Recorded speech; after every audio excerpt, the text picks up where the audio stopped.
Բարեկամներ, դուք դիտում եք երեկոն մեզ հետ ծրագիրը եւ այսօր տաղավարում ես հյուրընկալել եմ Երևանի Մխիթար Սեբաստացի կրթահամալիրի տնօրեն Աշոտ Բլեյանին։ Բարև ձեզ, պարոն Բլեյան։ Սիրով, բարի օր Սեբաստացիներից, Ստեփանակերտցիներին։ Սեբաստացիները եւ Մխիթար Սեբաստացի կրթահամալիրը Արցախի լավագույն բարեկամներից են եւ մշտական այցերը համագործակցությունը հենց վկայում են այդ մասին, բայց մինչ այդ համագործակցությանը անցնելը ես կուզեմ սկսենք ընդհանուր առմամբ կրթական ոլորտից, քանի որ դուք այն մարդկանցից եք, ովքեր երկար տարիներ ձեր կենսագործունեության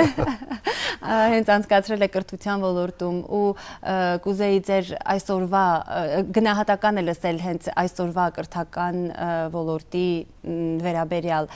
ինչպիսին է այսօր մեր հայկական կրթական համակարգը։ Նարեկ ջան, քանի որ ես ունեմ շատ լավ հնարավորություն իմ ընկերների հետ որպես հեղինակային կրթական ծրագրեր իրականացնող, պետական այլընտրանքային իրականացնող կրթական հաստատություն, ես ավելի շատ հիմա կենտրոնանում եմ այդ այլընտրանքը ստեղծելու վրա, քան թե ասենք քննադատելու պետական կրթական ծրագիր իրականացվող։ Ընդհանրապես կարևոր շրջան է, երբ պիտի մենք կենտրոնանանք մեր անելիքի վրա եւ մեր անելիքը անելով, ցույց տանք թե ինչից ենք դժգոհ, այլ ոչ թե խոսենք այլոց վատարածից, այս առումով։ Ընդհանուր եթե ասեմ, մենք դանդաղում ենք եւ այն ձևականացումը մենք ես նկատում եմ Հայաստանում մասնավորապես եւ այն ձևականացումը կեղծիքը կիսատ պրատությունը պարազիտիկ աշխատանքը ուսումնական եւ դա կյանքին չի ուղղված մարդուն չի ուղղված այսպես շարունակում է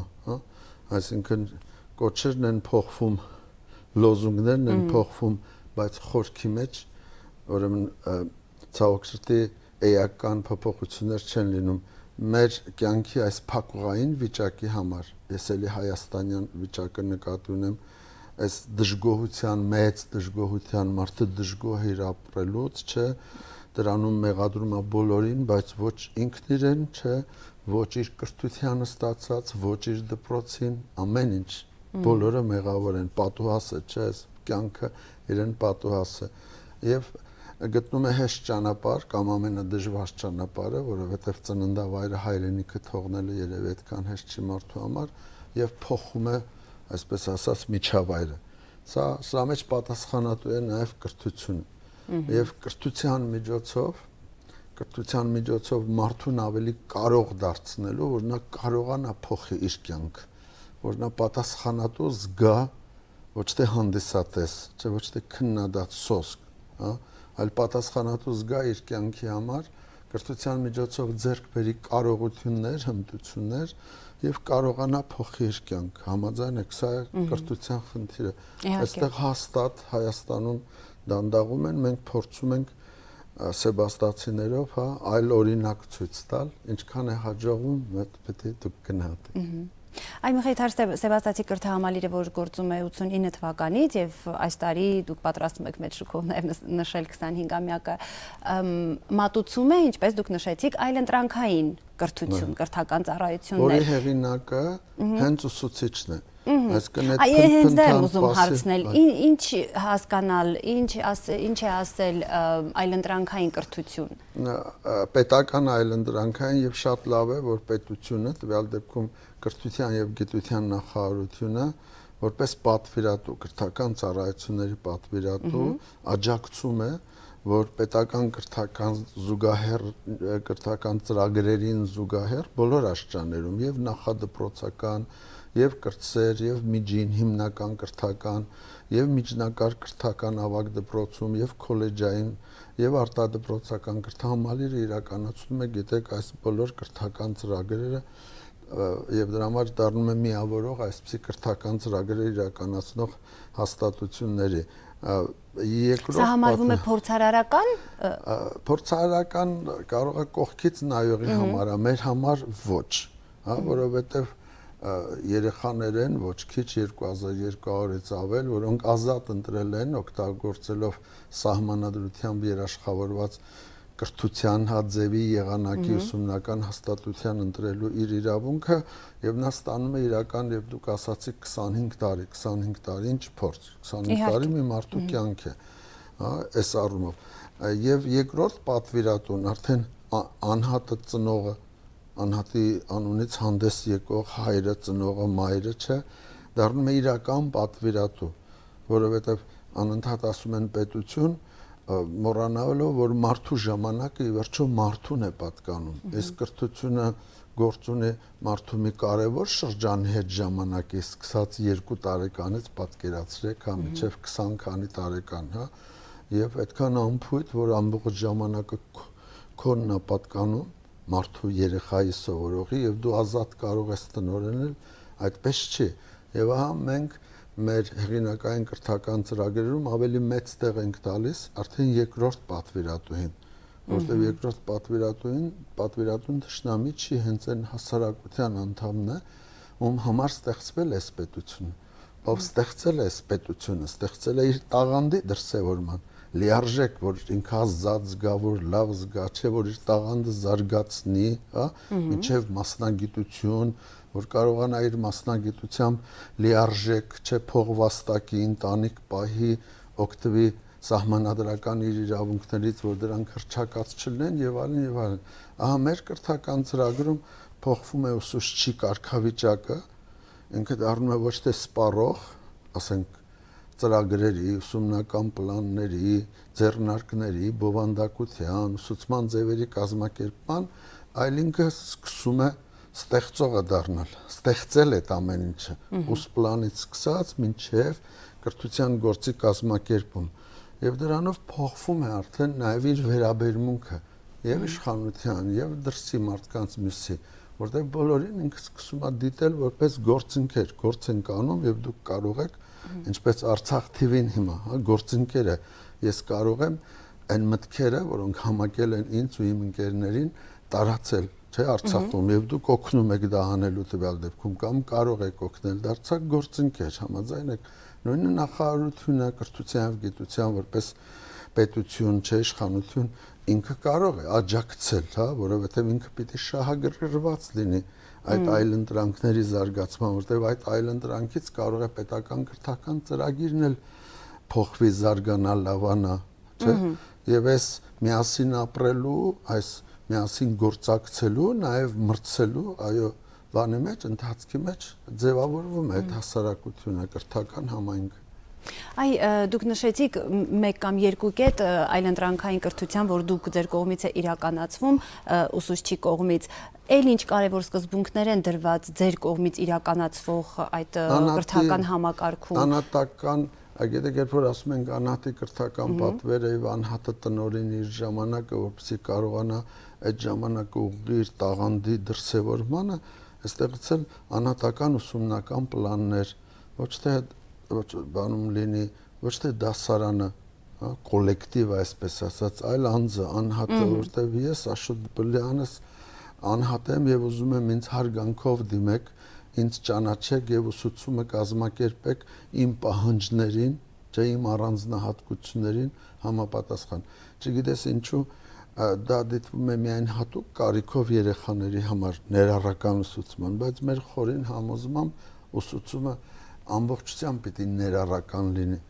Եթե ինքը ներառական չի ստեղծում քաղաքացիական հասարակություն, սովորական մարդկանց, չէ, համակեցություն, ապա ինքը դառնում է վտանգավոր, ինքը աշխատում է արդեն ոչ թե ուրեմն հանուն Հայաստանի Հանրապետության, այլ ընդդեմ հանուն մենք տարբեր ենք, բայց բոլորս պետք է իրար կարողանանք ներառվել մի հանրության մեջ, դրա համար դուք պետք է հարգելի մեծամասնություն, հարգելի իշխանություն, տնօրեն ես, դասխիկ ես, կազմակերպիչ ես, համաձայն ես ով ես, հա, դու պետք է ճանաչես եւ հարգանքով վերաբերես ինձ անհատիս քո ջանքեր ուղես իմ անհատիս տաղանդի դրսևորմանը, դրա զարգացմանը։ Այս երկրորդ առանձնահատկությունը եւ երրորդ առանձնահատկությունը, որ կրթությունը չի կարող ձևական ֆորմալ լինի, ինչ որ մի պահ սկսեց, ինչ որ մի պահ ավարտվեց, դա ինչ որ մի դպրոցի շենքի ներսում է, նրանից հետո վերջ թոթափում ես բեռեր, որ դու կրում ես, բրծար, գցեցիր, չէ՞։ Դա ցկյանս կրթություն է, դա անընդհատ կրթություն է, որովհետև դու փոփոխվող իրականության մեջ ես ուզես թե չուզես։ Ինչպես Հայաստանում, ինչպես Արցախում այդ փոփոխություն դրանք իհարկե դիպչում են մարդկանց շահերին, բայց դրանք անխուսափելի են, հակառակը լավ կլներ, որ այդ փոփոխությունները լինեն իրոք արմատական, բովանդակային լինեն, էական լինեն, որպեսզի մարդը զգար, որ դրանք ձևական չեն եւ իր կյանքում բերում են, չէ, էական բարելավումներ։ Եվ ահա այս անընդհատ սովորելու, 24 ժամ սովորելու ոչ միայն դպրոցում, դպրոցից դուրս, ոչ միայն ուսուցչից սովորելու, հորից, մորից, պապիկից, հարևանից, հեռուստատեսությունից սովորելու, ինտերնետը որպես ուսուցիչ դիտելու, սովորելու, անընդհատ սովորելու այս պարտադրանքը պայմանը մեր հեղինակային կրթական ծրագրերի 3-րդ առանձնահատկությունն է, թերևս, հա, որ շատ կարևոր է, հա, դու ինչ որ բան սովորեցիր, բարձվեց մասնագիտություն էլ ստացար, քո կարիքը չկա։ Ինչ պետք է անես, անիծես, ինչ օգուտ, փնփնթաս, դժգոհես։ Հա, բոլոր իրավունքն էլ գուցե դու ունես, բայց այդտեղ պետք է չկանգնես, որովհետև քո կյանքն է, մի կյանք ես ապրելու, չէ՞, եւ դու պետքա քո ձեռքերում լինի նաեւ վճիրներ կայացնելու, որոշումներ կայացնելու, չէ՞, այդ բանը։ Իրավունքը, դու որոշում ես փոխել, սովորել նոր մասնագիտություն, օգտագործում ես ինտերնետը, օգտագործում ես ոչ ֆորմալ դասընթացները, անհատական պարապմունքները, ինքնակրթությունը, ինքնուսուցումը, որտեղ դրանց հնարավորություն է, ձեռք ես բերում նոր մասնագիտություն, հետո անընդհատ կատարելագործում ես, որ դուրս չմնաս, համաձայն սրան է ուղղված, կրթությունը սրան պետք է ուղղված լինի, իմ կարծիքով։ Լավ, հաշվի առնելով, որ կրթահամալիրը ընդգրկում է սովորողների դեռևս նախադպրոցական հասակից 2-3 տարեկանից մինչև ավագ դպրոց, ուսումնարան եւ այլն։ Կարելի է եզրահանգել, որ այն փորձարարական կամ այլընտրանքային կրթությունը, որ դուք եք առաջարկում, նախատեսում եք հենց հիմքից դնել, որոնց հեղինակները դուք եք, փաստորեն հենց նախադպրոցական հասակի երեխաներից եք սկսում, մի բան, որ կարծում եմ շատ կարևոր է, որովհետև կրթության ոլորտում անցնել 12-ամյա կրթական համակարգի եւ չսկսել հենց նախադպրոցական հասակի երեխաների թե մտածողության, թե կրթական ծրագրի փոփոխությունից այնքան էլ կոնկրետ իմ սուբյեկտիվ կարծիքով այնքան էլ ճիշտ չէ նախապատրաստել եւ ապա բերել հասցնել այդ մակարդակի արդյունավետ է արդյունքը տեսնում եք դուք ես վստահ եմ որ Մխիթար Սեբաստացի կրթահամալիրի նախակրթարանները մենք 2 տարեկանից ընդունում ենք մեր նախակրթարաններ լավագույնն են իմ կարծիքով Հայաստանում դա այդտեղ կան մի քանի ցուցանիշներ նախ մենք միայն 2-ից 4 տարեկան ունենք 220, 230 երեխա, միայն 2-ից 4 տարեկան, սան, մենք դրանց ասում ենք, հա, ունենք 120-ի չափ 5 տարեկանների ուսուցում, հա, այսինքն մեր նախակրթարան կոչվածը բավականին մեծ օղակ է, հա, մեր ողջ կրթահամալիրի մեջ։ Եվ բոլոր դեպքերում է, որ նրանք հենց շարունակում են։ Ոչ մի պարտադրանք չկա, ոչ մի, ընդհանրապես մենք այդ ազատությունը ուսուցման բոլոր աստիճաններում հարգում ենք հակառակը, մենք այդ վարչարարությունից աշխատում ենք հեռու մնալ, որովհետև եթե լավ կրթական ծրագիր է, ինքը կանցնի մի աստիճանից մյուսը, չի անցնի, իր որոշումն է, իր իրավունքը, մենք պետք է դա հարգենք, համաձայն եք եւ կենտրոնանանք սովորողի, որտեվ գնում են իհարկե, բայց գալիս են նորերը եւ ավելի շատ գալիս են, հա, եւ հասարակություն է, փոխվում է։ Այս առումով այ որ ասեմ մի քանի ցուցանիշներ, տեսեք կհամաձայնեք թե չէ։ Առաջին մեզ համար սկզբունքային է 2-ից 5 տարեկանների համար ինքնուրույնության զարգացումը, ինքնուրույնության երեխայի, որովհետեւ հենց սկզբից երեխան սովորի ինքնուրույն ապրել, ինքնուրույն բավարարել այդ հիգիենայի պահանջները, եւ դրա համար պահանջում է, որ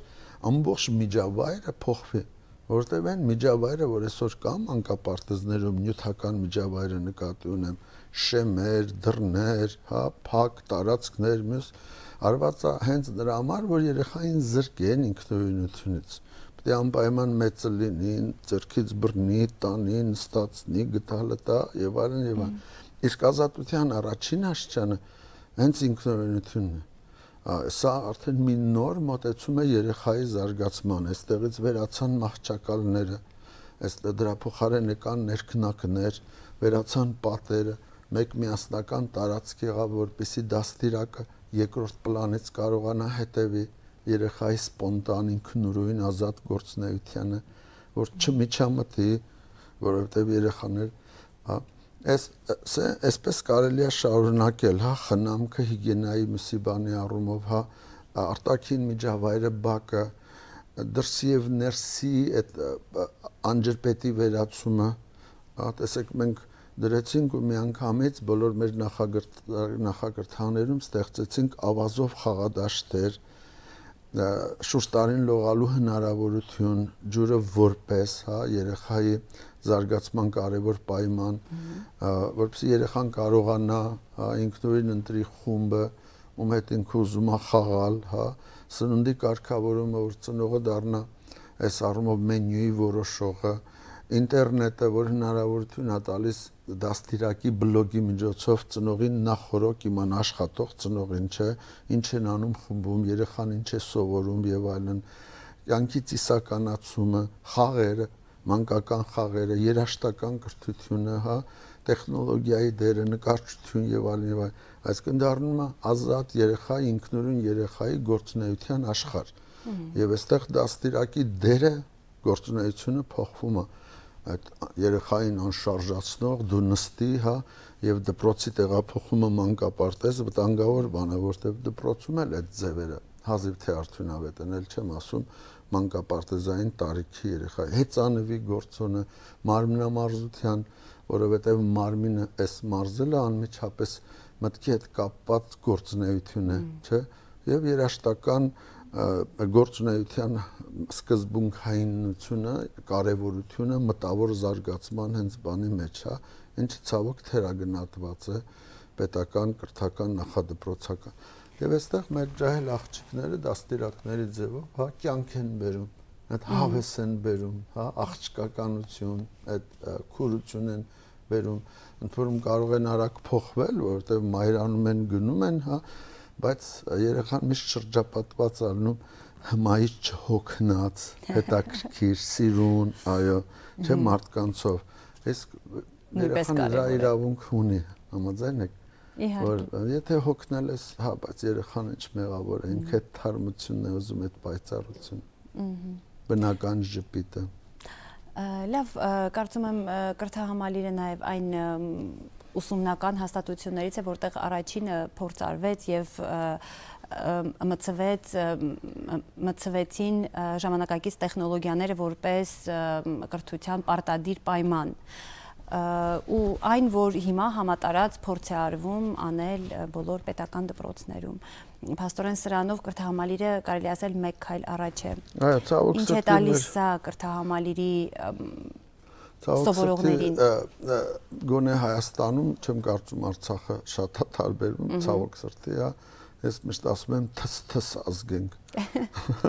Միշտ ուշացած ենք, հա, չգիտես ինչու, հա, ժամանակավրեպ են գուցե։ Նոր գործիքներ են եկել, նոր լավ գործիքներ են, դրանք մտել են ոչ միայն կենցաղում, լվացքի մեքենաների, հա, ուրեմն ամենատարբեր, հա, էլեկտրոսարքերի միսի բանի միջոցով մտել են ու խոհանոցը փոխել են համաձայն եք, այդտեղ կարծես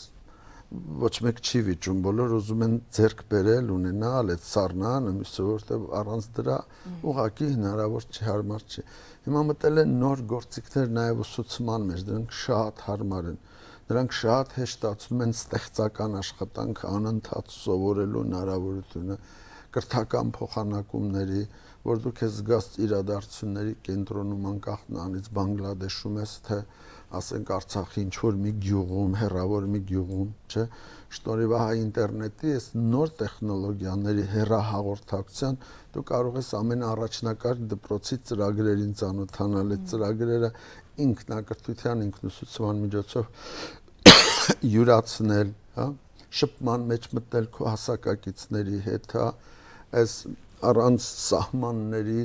այս կյանքը վայելել, հա, իր տեսակի մեջ չտես չլինել, որը նույնպես կարևոր է։ Հատկապես հեշտացումը լեզուներ սովորելը, հա, նաև օտար լեզու իմանալը եւ այլն։ Եվ այստեղ ուղղակի պետք է սկսել եւ պետքա սկսել ուսուցչից։ Ուսուցչին պետքա օգնել, որ այդ տեխնոլոգիաներին ինքը թիրապետի։ Հա, եւ երկրորդ բանը, որ պետք է անել, պետքա ստեղծել այդ թվային միջավայրը, այդ ինտերնետ թվային միջավայրը, որտեղ ուսուցիչը վարժա իրեն վստահազգում նույնքան, ինչպես նախքին, ասենք, տպագիր շրջանի ուսուցիչը, հա, գրքի միսի բան էր։ Այդ դեպքում ինքը ինչի պետքա անիծի, հա, դիմադրի, հակառակը, հենք պետքա իրեն լավ զգա եւ սովորողի հետ մտի։ Տեսեք մի բան, մեր գիտեք սովորողները 20-ից ավել սովորողներ 4 օր Արցախում էին, Ստեփանակերտում հյուրընկալվում էին Ստեփանակերտցիների տպավորված ենք այդ հյուրընկալությունից ընտանիքներում իրենց համար հայտնագործում էին Ստեփանակերտցուն, իրենց հասակակցություն իրական, մարդուն, իրական իր խնդիրները եւ ընդհանրություններն էին հաստատում եւ առանձնահատկությունները եւ նույն օրը գնացին ռեպորտաժներ Ստեփանակերտի ընտանիքներից, տասնյակ ընտանիքներից սովորողները պատմում էին իրենց բլոգներում, կրթահամալիրի կայքում իրենց տեսածի, լսածի, ապրածի, Արցախի բարբարի, մսիբա իրենց հիացմունքի եւ այլն։ Պաստորեն տպավորությունները շատ ավելի արագ են տարածվում եւ շատ արագ դրանք ամենակարդացող բաներն էին։ Ասենք նույն Երևանում, Երևանի ծնողը ինքը հետևում է այդ ամեն ինչին հիացած, կամ իրենք Եղանամարասում, Գանձասարում, հա, այլուր իրանք նկարեցին, իրանք արդեն իրենց արխիվը ստեղծեցին, իրենք կարող են շարունակել հայացնել ինտերնետը եւ այսօրվա Արցախը իր կյանքով բերել ինտերնետ, այդ նշանակում է միջազգայնացնել, պիտի մասնակցեն դրան, հա։ Կարելի է անընդհատ թվարկել այդ բանը, այնպես որ գործիքը իր ձեռքին ունենալը, թվային գործիքը, այս պարզապես ժամանակակից մարդու ատրիբուտ է արդեն։ Ուրիշ բան, որ դրանով չի վերջանում, դրանով սկսվում է, այդ գործիքը պիտի լինի ուսումնական, ու պիտի ծառայի սովորողի ուսուցմանը, սովորողը, ծնողը, հասարակությունը շատ արագ կտեսնեն, հա, դրա արդյունավետության մեջ։ Եթե դա լինելու է անես ձևի համար, որ կրի ունենա, տանեն դնեն սեղանին, որ գան տեսուչները ստուգեն, նայեն կամ հպարտանան, այսինչ գործիքը փոխարինվեց, այսինչ գործիքով, ինչ օգուտ։ Այ քիչ առաջ մենք ընդհանուր պարապմունք էինք մասնակցում 3-րդ դպրոցում, չէ՞, եւ Արցախ Ստեփանակերտի ու Մխիթար Սեբաստացի կրթահամալիրի սովորողները միասին առավոտյան ընդհանուր պարապմունք էին անցնում, միասին երգում էին, միասին նայում էին տեսանյութեր եւ այլն, եւ ինչքան հետաքրքիր էր այդ միջավայրը։ Ես խնդիր չեմ տեսնում։ Եվ հենց նշենք, որ մեդիա կրթությունը եւ կրթության թվայնացումը Արցախի հետ սերտ համագործակցության ոլորտներից մեկն է։ Դուք գալիս եք բարբերաբար, համագործակցում եք մեր դպրոցների հետ եւ փորձի փոխանակումը հենց այս ոլորտում բավական ակտիվ է։ Անպայման, գիտեք, մի կողմից վատա, որ անդադ մեզ են մատնացույց անում։ Ես շատ կուզեի, որ հայաստանյան տասնյակ կազմակերպություններ շատ կոնկրետ աշխատեին Արցախի հետ, վերեք պարոն Ասրյանի հետ, կրթության և գիտության նախարարի, Արցախի փոխնախարարի հետ, Միքայելի հետ, աշխատակազմի ղեկավարի հետ, քաղաքապետարանի կրթության վարչության պետի հետ, պարոն Մարգարյանի հետ, տասնյակ տնօրենների, կազմակերպիչների, գիտեք, ես նաև հանդիպում ունեցա, պատասխանեցի նրանց հարցերին, մենք հենց դա ենք քննարկում, գիտեք, միասին ապրելու խնդիրը, միասին խնդիրներ լուծելու, այդ թվում կրթական, ոչ թե դրանք լինեն միջոցառումներ, ոչ կան, այլ ուղղակի կյանքում անընդհատ երևանցին զգա, որ ինքը ապրում է մի հայրենիքում, չէ, որտեղ մի կարևոր հատված կա, մաս կա, Արցախը, Ստեփանակերտը, իր ընկեր հասակակիցը, երբ որ իր բջջային հեռախոսը զնգում է կամ իր Facebook էջում ամենասպասված բաներն միասին, ուրեմն ամենատարբեր բիզնես նախագծերով են հանդես գալիս։ Այո, ոչ թե դա անում են հանուն հայրենիքի, չգիտեմ ինչ որ բաների ցուցադրել, չէ, դրանով իրանց կյանքն են փոխում, հետաքրքիր դարձնում, այդպես ավելի հետաքրքիր է, գրավիչ է ապրելը։ Մարդու համար է այդ բոլորը անում եւ ինքը կտեսնի։ Եվ պարոն Ասրյանցի հետ մենք արդեն թվարկել ենք 10 տակ ծրագրեր, որոնք նախատեսում ենք 2014-2015 դա եւ հանրակրթական դիջիտեկն է մեր ամենամյա եւ բնապահպանական հանրակրթական ստուգատեսներն են, էկոտուրը 2015-ի, որին Արցախի մասնակցությունը կարծում եմ շատ էական լինի, բայց մենք այժմ կարող ամենակարևոր շեշտադրումը արեցինք երեք, որ եկել է ժամանակը մեր այս 5-ամյա, 6-ամյա համագործակցության մեջ, որ սովորողները թող իրենք առաջարկեն։ Այսինքն սովորողները, տեսեք, ասում են ոչ թե դպրոցները, որտեղ անհատի մասին եմ խոսում, կարևոր չի ինքը Ստեփանակերտի թե Արցախի որ դպրոցում է սովորում։ Սովորողների խմբերը, դպրոցական խմբեր, ֆորմալ ու ոչ ֆորմալ խմբեր, թող իրանք նախաձեռնեն Երևանում, բանում, ասեն ինչ ծրագրեր են իրանք ուզում լուծել։ Եվ մենք ես որպես կրթահամալիրի տնօրեն Արցախի ղեկավարությունը չեն կարող չնպաստել, առավելագույն չաջակցել, բա մենք ինչի համար ենք, եթե չպետք է այս նպաստենք առավելագույն չափով հեշտացնենք այս միասին ապրելու։ Օրինակ առաջացավ մի շատ կարևոր բան պատանիների համար բարբառագիտության ճամբար ստեղծել, որպեսզի սովորողի վերաբերմունքը տվյալ դեպքում օրինակ Արցախցու վերաբերմունքը իր բարբառի, որ ինքը կրում է, լինի շատ ավելի կարևորված, հասկանալի, որ ինքը գնահատի, որ այդ բարբառը այդ մայրենի լեզուն է, այդ իր մայրենին է, եւ դրա պահպանելը ոչ միայն գրական հայերենի այդ բարբառի հենց հնարավորություն է տալու, որ այդ ընդհանուր լեզուն գրական հայերեն կոչված աշխարհաբարը զարգանա, որ այդ մայրենի մեջ իր բարբառի մեջ, պատմությունն է, իմ ու ձեր, եւ լիքը հարցեր կան, խնդիրներ, օրինակի համար։ Այս իդեպ մեր պատանիների առաջարկներ, որոնք հիացած էին Արցախի բարբառով, որ մտել էին տները եւ շատ լավ է որ արցախցիք տանը, տունը պաշտպանում են, խոսում են, հակառակ դեպքում այդ բառը չէր լինի, չէ։ Եվ ասում են եկեք բերեք դառնանք ուսումնասիրության նյութ եւ երեք պարոն Ասրյանցը ինձ նվիրեց այդ բարբառագիտության շատ կարևոր մի գիրք, որ կարծեմ Արմեն Սարգսյանն է, հեղինակը եւ որի խմբագիրը իդեպ իմ խնամինը պրոֆեսոր Լավրենտի Հովհաննիսյանը մեծ աղջկա, ուրեմն ամուսնու հայրը, այնպես որ սա շատ հետաքրքիր է այս բոլորը, այդպես կարող են տասնյակ ծրագրեր առաջանալ, չէ, եւ մենք շատ օպերատիվ, ես առաջարկեցի, խնդրեմ, եկեք մի տարածք տվեք, մենք բացենք նախակրթարան, թող լինի դա մեր ներկայությունը,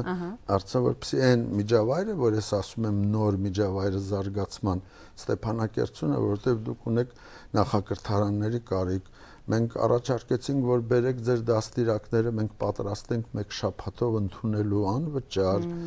վերապատրաստումներ անցկացնելու, մեր ծրագրերը ձեզ ներկայացնելու։ Այս թիվը կարող է շարունակվել, տեսակ դուք առաջարկեցիք։ Շարունակական է մի խոսքով համագործակցությունը եւ ինչպես կյանքը, ինչպես մեր կյանքը, եթե չեղավ անընդհատ, այո, եւ կրթությունը, եթե չեղավ, այդ շատ ձևականալի, մենք ուրիշի համար չենք անում։ Ես օրինակ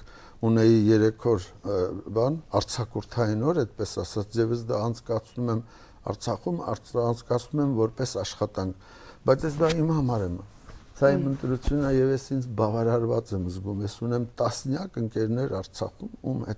ում հանդիպելը օրինակի համար ինձ համար կարևոր է, կլինեն Շուշի Խաչատրյան Նալբանդյանները,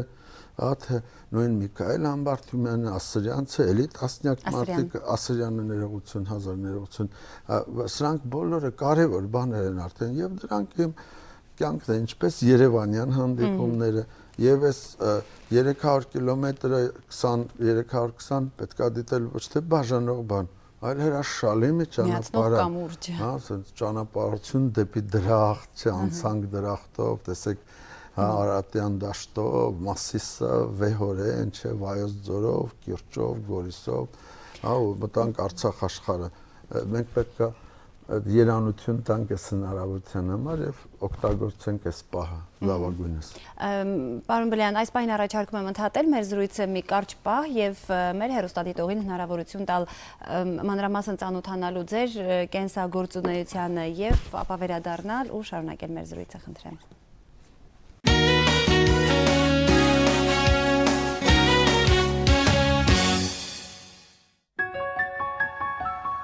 Աշոտ Բլեյանը ծնվել է 1955 թվականին Երևանում։ Միջնակարգ կրթությունը ստացել է Երևանի Վահան Տերյանի անվան թիվ 60 դպրոցում։ Ավարտել է Երևանի Պետական համալսարանի ֆիզիկայի ֆակուլտետը։ 1978-ից 85 թվականներին Երևանի թիվ 10 միջնակարգ դպրոցի փոխտնօրենն է եղել, ապա Երևանի թիվ 183 միջնակարգ դպրոցի տնօրեն։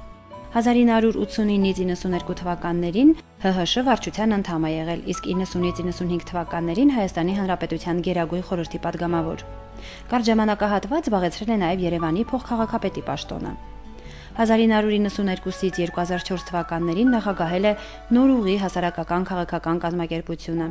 1994-ից 95 թվականներին հանդիսացել է Հայաստանի Հանրապետության լուսավորության նախարար, ապա 1 տարի Հայաստանի Հանրապետության կրթության եւ գիտության առաջին փոխնախարար։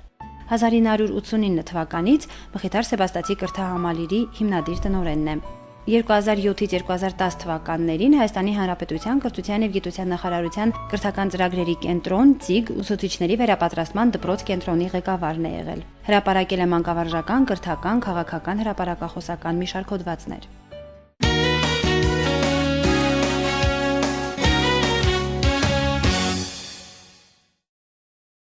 Բարեկամներ, դուք դիտում եք Երեկոն մեզ հետ ծրագիրը եւ ես հիշեցնեմ, որ տաղավարում զրուցում եմ Երևանի Մխիթար Սեբաստացի կրթահամալիրի տնօրեն Աշոտ Բլեյանի հետ։ Էնել ինչպիսի տնօրեն, հիմնադիր տնօրեն։ Հիմնադիր տնօրենի հետ։ Որովհետեւ նշում ենք նաեւ իմ կրթահամալիրի տնօրեն փաստորեն աշխատելու 25 տարիների մասին։ Պարոն Բլեյան, մի փոքր փոխելով մեր զրույցի, այսպես անկյունը, տեսանկյունը, դառնանք ձեր նախկին գործունեության, այսինքն էլի կրթության ոլորտում, բայց մինչ Մխիթար Սեբաստացի կրթահամալիրը դուք էլի կրթության ոլորտում էիք եւ դուք այն համարձակներից էիք, ով այսպես առանց վախենալու մարտահրավեր նետեց, ձեռնոց նետեց խորհրդային կրթահամակարգին, չվախենալով քննադատություններից։ Այսպես ձևակերպեմ հարցս, արդյոք գտնում եք, որ իսկապես խորհրդային կրթահամակարգը այսօրվա պայմաններում ոչինչ չունի մեզ տալու։ Գիտեք, այն ինչ որ ունի տալու մեր մեջ կա արդեն, որովհետև ես անցել եմ մի դպրոցով, հա, ոնց որ իմ ծնողները ինչ ունեին տալու տվել են ինձ, չէ, իմ հայրը երախտայի շատակ մայրը տվել են, չէ, արդեն ես այդ կրում եմ, համաձայն եք։ Երախտագիտությամբ ես պետքա լծվեմ ամեն փոքր բանից, որ ես ստացել եմ, եւ իմ բաց թողումների համար, իմ չարացի համար նրան չմեղադրեմ։ Այո։ Միևնույն ժամանակ ես պետք է իմանամ, որ նոր իրականության մեջ եմ ապրում, նոր խնդիրներ, լրիվ նոր իրականություն, նոր խնդիրներ են, եւ այդ պատմական ընդհատ անդրադարձ ինչ են տալիս դա։ Ինչ արդարացման համար են,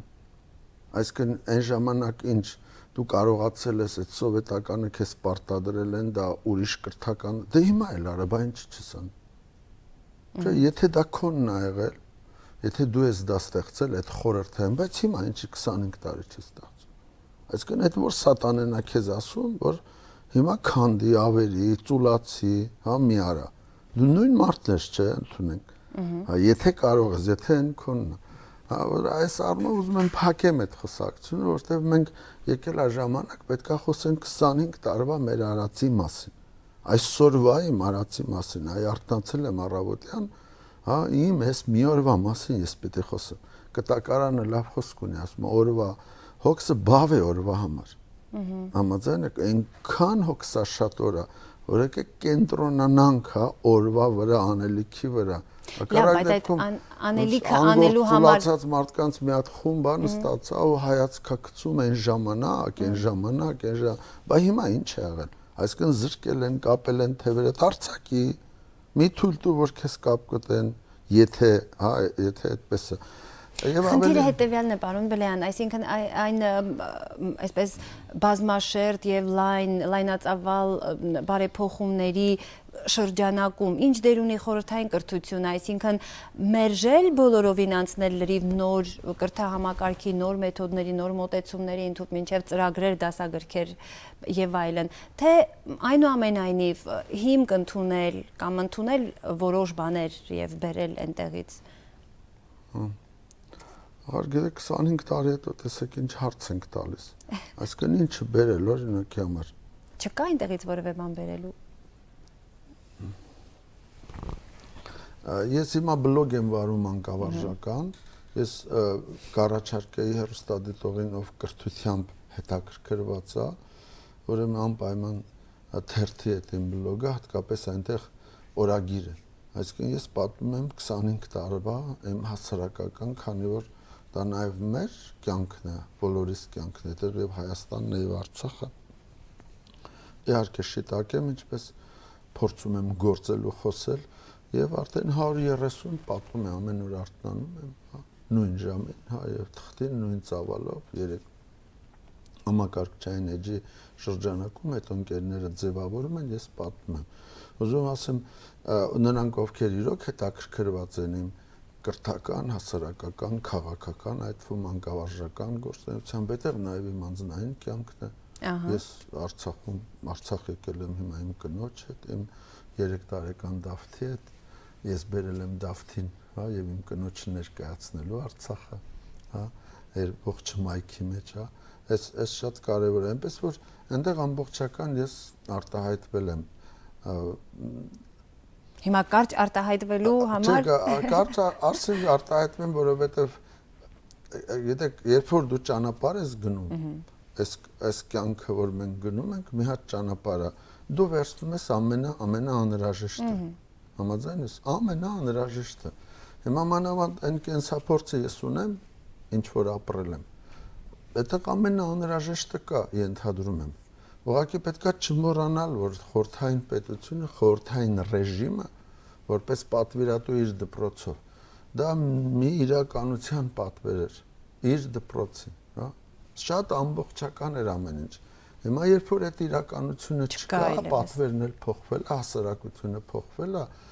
ուրեմն անպայման առաջացել է այդ նոր դպրոցի գաղափարը, անհատի, ես արդեն ուշադրությունը ասեցի այդ կոլեկտիվից, դասարանային համակարգից անցում կատարել արդեն անհատի կրթական բանին, ինչը կարող է օգտակար լինի ուսուցում ռեժիմային աշխատանք, առանց աշխատանքի, այս բանելու, անդադրում աշխատանքի, հնարավոր չի ինչ-որ բանի հասնել։ Հիմա խորհրդային շրջանում բոլորն էին աշխատում, կարծում եմ խորհրդային շրջան հակառակ սրսկում էր ծուլությունը, կեղծիքը ձևականությունը։ Կարծում եմ հակառակ այս 25 տարում մենք պետք է հետևողական այդ դևերից ազատվեինք, կեղծիքից, ձևականությունից, պարազիտիկ աշխատանքից, հա, գողանալուց նաև այդ սովորույթից, հա, կոլեկտիվի հետևում թաքնվելու պատասխան չտալ, անձնային պատասխանատվության ինստիտուտից հակառակը պետքա ձևավորեինք նոր ինստիտուտներ, նոր, գիտեք, մենք մոլորություն ունենք մեր ունեցածը վերագրելու մի դպրոցի կամ մի ուրիշ մի բանի, երբ որ դրանում մենք պիտի պարտական լինենք մեր ծնողներին։ Օրինակ ես իմ ծնողներին, իմ ընտանիքին շատ եմ պարտական։ Իմ առաջին կրթիչը իմ հայրն է, իմ ընտանիքն է։ Այդ շատ կարևոր բան է։ Բայց ես շփվել եմ, ապրել եմ կոնկրետ մարդկանց հետ, որոնց մեջ եղել են շատ լավ ուսուցիչներ, ես նրանց եմ պարտական։ Ես պարտական եմ մեծ թվով խելացի գրքերի։ Հիմա Թումանյանը, ինչը խորհրդային դպրոցի հեղինակն է, Բակունցը, Չարենցը խորհրդային դպրոցի հեղինակն է, կամ Վիկտոր Համբարձումյան, կամ գիտնականներ, մյուսեր Ալբերտ Էյնշտեյն, ուրեմն Նյուտոն եւ այլն, դրանք ինչ խորհրդային դպրոց, ախր այնպեսի միամիտ բաներ են ասում, հա։ Կրթությունը այս գործ ունի այս մնայուն արժեքները, մարդու ստեղծած եւ չի կարող։ Եվ խնդիրը դնում նաեւ փոխանցել այս մնայուն արժեքները փոխանցել, որ կուտակել է մարդ եւ այլն։ Եվ վերջը եթե ձևակերպենք, պետք է ասենք դպրոցի նպատակը կուլտուրա փոխանցելն է, կուլտուրա մեծ հաշվով։ Հիմա այդ կուլտուրան այդ 70 տարում ստեղծվածներ սոսկ, հա, մենք կուլտուրա չենք ստեղծել մեր պատմության ընթացքում, ստեղծել ենք ընդհանրապես, կամ դպրոցի նպատակը մտածել, սովորեցնելն է։ Հիմա խորհրդային դպրոցը սովորեցնում էր մտածել անհատին, հա, թե մտածող անհատին պատժում էր, հա, եւ ասում էր, հա, բան կանես չէ, կանես այնպես, ինչպես ուրեմն գրված է, ինչպես ասված։ Բայց ես էլի չի սրանով զբաղվի, որովհետև շատ ավելի հետաքրքիր մանկավարժական դպրոցներ կան, որոնց մենք խորհրդային շրջանում ծանոթ չէինք եւ հիմա այս 25 տարում, երբ որ բաց աշխարհը ունենք հնարավորություն շնորհիվ թարգմանության, ինտերնետի, կարդալու ազատության ծանոթանալ, ասենք Մոնտեսորիի դպրոցն է, Սելեստան Ֆրենեի դպրոցն է, Դյուի դպրոցն է, հա, Պիաժեի դպրոցն է, սրանց Ռոդարիի դպրոցն է, այս բոլորը կարդալու ժամանակն է, փոխանակ այդ մեր ռեժիմի մեջ հաստատենք այս գործը, այս անընդհատ սովորելու ինչ որ հարցադրումներ են անում, որոնք կարող են մեզ շեղել։ Եվ վերջապես բաց համակարգը, բաց համայնքը մենք խոսում ենք կամ ուզում ենք, որ մեր գործը ուղղված լինի բաց հասարակության ստեղծման, համաձայն եք, բաց բոլոր առումներով, որ որևէ խոչընդոտ անհատների շփման, միասին աշխատելու խնդիր լուծելու մեջ չլինի։ Եվ այստեղ պատեր քանդելու ժամանակ, պատեր քանդելու անջրպետների մեջ եւ կամուրջներ նետելու ժամանակ։ Ու խոստովանեք, որ խորհրդային ռեժիմը ստեղծում էր այդ պատերը, աշխարհից մեկուսացնող պատերը, չէ՞, եւ ուրեմն վերացնում էր կամ դնում էր անդունդներ։ Եկել է ժամանակը, որ մենք պետքա կամուրջներ նետենք միմյանց մեջ եւ ազատվենք այդ պատերից, որովհետեւ բաց այս կրթական միջավայրում անհատը կարողանա լիարժեք հանդես գալ իր տաղանդով, բայց իր պատասխանատվությամբ եկել է, որ ամեն մեկս կենտրոնանանք մեր անելիքի վրա։ Լավ, այն տարիներին 94-95 թվականներին, երբ դուք պաշտոնապես ներկայացնում եք այն ժամանակ Հայաստանի Հանրապետության լուսավորության նախարարությունը, եւ ես թեպետ փոքր է այդ ժամանակ, բայց հիշում եմ այն դասագրքերը, որ հեղինակում էիք դուք եւ որ բոլորովին այլ տեսք ու բովանդակություն ուներ, քան այն դասագրքերը, որ մենք սովոր էինք եւ տարիներ շարունակ սովորել են դրանով սերունդներ։ Դրան անմիջապես հաջորդեց այսպես բողոքի ալիք, քննադատությունների ալիք եւ հասարակության տարբեր շերտերից քննադատության սլաքներ ուղղվեցին ձեր կողմ։ Ինչպես հաղթահարեցիք այդ եւ ընդհանրապես ինչպես եք վերաբերում քննադատություններին։ Այդ ժամանակ գուցե դեռ վաղ էր անցնելու այդ նորարարությունների, նորամուծություններին մի հասարակության դեպքում, ով դեռ ոտքի չէր կանգնել, խոսքը միայն կրթության ոլորտի մասին չէ, բազմաթիվ խնդիրներ, անկախացում, ժողովրդավարության մուտք եւ այլն։ Միշտ ուշացած, երբեք վաղ չի լինում է ուշացած։ Հնարավոր է, որ այն անհատը, որը նախաձեռնում է, դրան ուզում եք հերոս անվանեք, ուզում եք բարեփոխիչ անվանեք, ուզում եք պարզապես մարդ ով նախաձեռնում է, իհարկե ինքը ստանում է այդ հարվածները, բայց եթե նայենք հասարակության բանից տեսակետից, դրանք ուշացած են, որովհետև մենք խոսում ենք 1994 թվականի մասին, երբ որ 1990 թվականին մենք պաշտոնապես արդեն անկախության հռչակագրով հռչակել էինք լրիվ նոր արժեքներ եւ չի կարելի հատվածական մոտենալ մեր կյանքին, այսինքն տնտեսության մեջ գնալ, մասնավորեցման, չգիտեմ, բարեփոխումների, սեփականության, այլ ինստիտուտներ դնել, հա, բաց համակարգ, բաց աշխարհ, այս կահա մեր կյանքի հասարակական գործունեության մյուս ձևերում, ինչպես կրթության, մշակույթի բանի մեջ այդ արխայիկ, խորհրդային, հա, բանարված, սա վտանգավոր է, որովհետեւ բա ով է կրողը, ով է այդ մարդը, ոնց է գալու այդ մարդը, հակառակը կրթության մեջ առանցացիկ պետք է կատարվեն փոփոխությունները եւ հենց իմ օրինակով դրանք ուշացած են եւ սլաքներ ուղղվեցին ինձ վրա, ուշացած են։ Սա մեկ, երկրորդ եկեք խոստովանենք, որ ես հատուկ էլ բան էի արել, ստեղծում էի այդ աղմուկ ասեմ, այդ դիմադրությունը ասեմ, այդ կոնֆլիկտը ասեմ, որովհետև շատ հաճախ կոնֆլիկտները ուրեմն բերում են լուծում, արագացնում են պարզապես լուծումները, որովհետև երկար ժամանակ դրանք չլուծված են, դրանք կան, ու որպեսզի հնարավոր լինի լուծել, դուք կողմերին, բոլոր մասնակիցներին, շահառուներին պիտի ակտիվացնես, ինչպես ակտիվացնել։ Հասնի գագաթնակետին կոնֆլիկտը, որպեսզի լուծվի։ Որոնք լինի։ Երրորդ ինքը ուսուցչական հասարակությունը, մեծականակ ուսուցչական, որը 94 թվին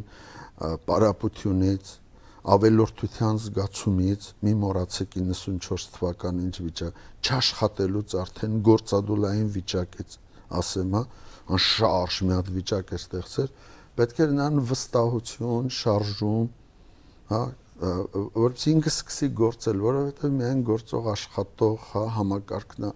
կարող խնդիրներ լուծելու, առողջանալու, փակ անշարժ ջուրը նեխում է, այնտեղ խնդիր, դե առու բացես, քչքչա, ճանապարհ անցնի, զուլալ վեսանի, եւ ես պիտի ասեմ, որ դա հենց այդ քննարկման բանավեճի մեջ պետք է կատարվի։ Հա, աղմուկա լավ կլինի, որ բանավեճը ավելի կիրթ լինի, բայց դրան էլ պետք է սովորել, ոչինչ, թող գոռա, թող հայ, սարսափելի չի, ավելի սարսափելի բան կա, անկենթան, անպատասխանատու, փնթան մարդ, հա, որ իր պատասխանատու չի իր կյանքի համար։ Այս առումով ես չեմ կարծում, թե 94-96 թվականին ես իմ գործընկերների հետ ունեցել եմ, ես Արցախել եմ եկել, ունեցել եմ տասնյակ հանդիպումներ Հայաստանով, մեկ 100 հանդիպում եմ ունեցել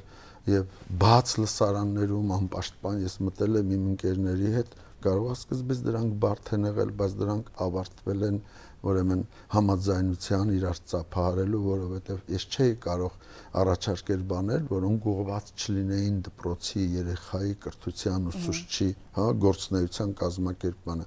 Ինչ վերաբերում է գրքերին բլեանական կոչվողը, դրանք տասնյակի չափ տաղանդավոր ուսուցիչների, դրանք այսօր էլ կան այդ ուսուցիչները, այսօր էլ կրթահամարին ու մեդիա կրթության գործիքները յուրացրած իրանք թելադրում են Գևորգ Հակոբյան, Մարետ Սիմոնյան, Սուսան Մարկոսյան, Այդա Պետրոսյան, Աշոտ Տիգրան, ես կարող եմ շարունակել, իրանց հետ կա եկել են նաև իրենց արդեն աշակերտները, մենք հիմա ամենաերիտասարդ հավաքանին ենք, եւ այն որ 25 տարում հիմա էլ կրթահամալիրը ձիու վրա է, հա, ուրեմն տարածում է, խոսում է Արցախում, հիմա մենք խոսում ենք մեր փորձից մյուսից, խոսում են մասին, որ այդ ինչ դուք վերագրում եք, հա, չի կապված փոփոխություններից, ծրագրից եւ այլն։ Այստեղ ուրիշ բանից է, որ Հայաստանում ցավոք սրտի էլի 94-95-ին չգնացին արմատական ամբողջական փոփոխությունների, հա, այլ հրապարակվեցին ինչ որ մի բաներ, բայց նույն 95 թվականին եղան կեղծ ընտրություններ, 96-ին եղան կասկածելի ընտրություններ եւ այլն, չէ, ամբողջ քաղաքական համակարգը 98-ին ջախջախվեց եւ այլն եւ շատ ինչ որ առումով վարպետորեն ուրեմն պետական կառավարման մեջ այդ սլակներ ուղղեցին Բլեյանի, հա, հետո էլ Բլեյանին սարքեցին հանցագործ, կալանավոր եւ այլն, մենք մոռացանք գլխավորը, որ կրթությունը նաեւ պետքա գար հաշտության, համաձայնության, խաղաղության, երկարատև, հա, հարևանների հետ նոր համագործակցության մյուս խնդիրներ լուծելու, այո, կրթությունը գործ ունի նորուղու հետ է առումով,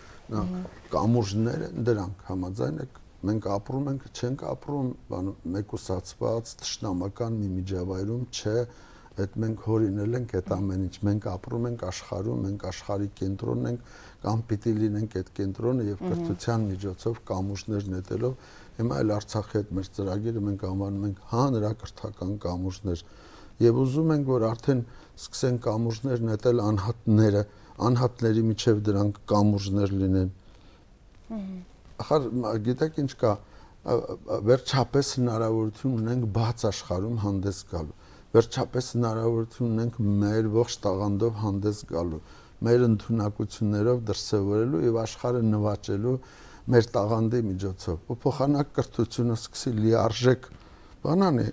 ծառայի դրան։ Մենք ուզում ենք նորից հետ տանել, պտտել, տանել բերել մեկուսացման, չէ, Պարիսներով շրջապատված դպրոցի Փաստորեն կարելի է ասել, որ այն ամենը ինչ չհաջողվեց այդ տարիներին լայնամասշտաբ առումով, հա, պետական մասշտաբով իրականացնել, հիմա դուք շարունակում եք իրականացնել Մխիթար Սեբաստացի կրթահամալիրի շրջանակներում։ Իմ գործն է, իմ կյանքը, իմ ընկերների, գիտեք, որ ասում են չհաջողվեց,